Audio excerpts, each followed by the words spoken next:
Hi, my name is Todd Borger. I'm a member here at Faith Baptist Church and a leader of one of our faith groups. And I would like to introduce for you the books of 1st and 2nd Kings. I'm going to do this in 4 areas. I'm going to talk a little bit about the historical scope of the books. I'm going to talk about the authorship of the books, the importance of these books theologically for us. And then I want to put in just a short word at the end about how to read these books alongside of 1st and 2nd Chronicles. Since we're reading all of these books together in our Bible reading plan. So first, in terms of the historical scope of the books, 1st and 2nd Kings is following 1st and 2nd Samuel, which has told about the reigns of Saul and David. The transition from David to Solomon is told at the very beginning of 1st Kings. And so the full scope of the books then is taking us from the reign of Solomon through to the Babylonian exile at the end of 2nd Kings. And so the dates roughly for this are 970 to about 587 or 586 BC.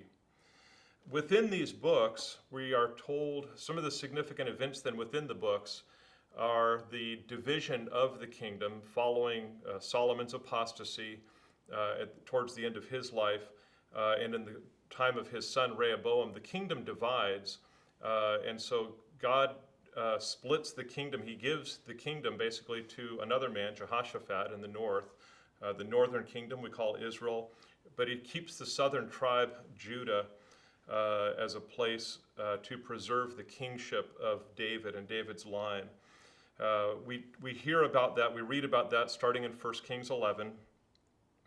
The story then largely covers the northern kingdom, the story of Israel in the north, and we see this through the telling of stories of 2 great prophets, Elijah and Elisha.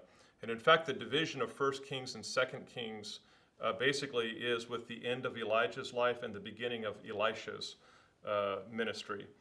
And so that takes us from 1 Kings 17 to about 2 Kings 13, I believe, is when Elisha dies. Following that, we have the fall of the northern kingdom at the hand of the Assyrians, which comes in 2 Kings 17. I'm going to talk about that a little bit more in just a moment. That's going to come in 722 BC. And then finally, the end of the book is the fall of the southern kingdom at the hand of the Babylonian Empire. That's told in 2 Kings 25, the final chapter of the book.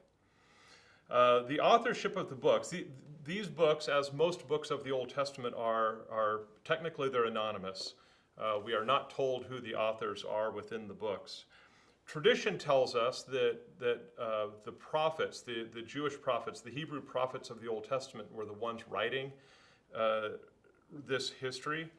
And while Jewish tradition is not always reliable in some regards, I think there are good textual reasons for us to follow this in this particular case.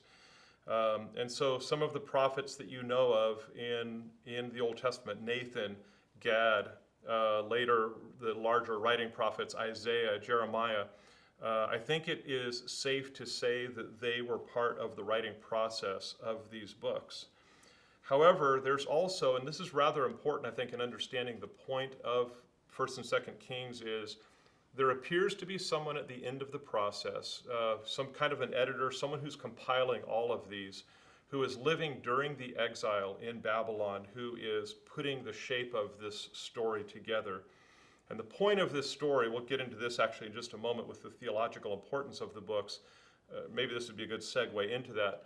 But the point of this final collection seems to be to answer the question, why are we in exile? If the promises to Abraham were so great, and Isaac and Jacob, and if we had this great entry into the promised land, and God was directing all of these things, why are we now living in Babylon? And the shape of this book may be, and actually all of the books from Joshua up through 2 Kings, might be there to answer that question. Why are we living in exile? We're going to get just a moment. We'll have a little bit more about that in just a second.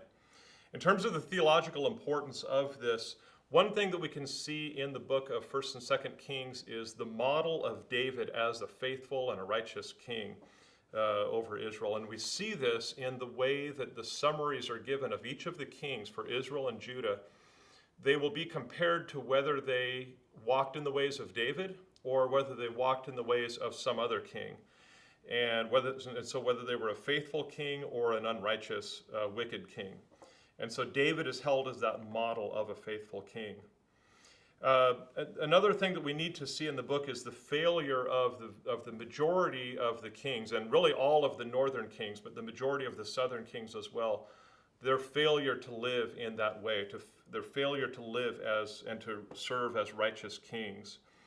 And then we see that the apostate kings, as they themselves were led away from true worship of Yahweh, led the people of Israel and Judah away from a true worship of Yahweh and into a worship of foreign gods. And the book then concludes by really demonstrating God's righteousness and his justice in bringing both of these nations, the northern kingdom and the southern kingdom, into exile at the hand of the Assyrians for the northern kingdom, the Babylonians with the southern kingdom. By the way, I mentioned this earlier, but that chapter of 2 Kings 17 that describes the fall of the northern kingdom might be, in my estimation, is one of the most important chapters in really the whole Old Testament, because it just details exactly what the sin of Israel was and why God needed to punish them the way that he did. And finally, just one quick note, because we are reading these books alongside 1st and 2nd Chronicles. You're going to see a lot of repetition in the readings as we do this. You're going to be reading parallel passages at the same time. And so it would be good to review the introduction to 1st and 2nd Chronicles while you're doing this. But it's important to see that 1st and 2nd Chronicles was written at a much later time, when the point of the author seemed to be to present Israel's history, but the point of it was to give the people a hope about a future, whereas the writer of 1st and 2nd Kings seemed more intent on explaining the failures of the past. And so as you're reading these two books and you're reading parallel passages, try to keep those distinctions in mind, but also just read around those passages. So when we see two passages that are telling the same story, just go in and look how they fit into each of the two books and what has been included, what has been left out, to ask those kinds of questions. And but we are in some really, really good material here for understanding who God is, who Israel is, and what God is doing through the whole Old Testament and through the Bible. Thank you.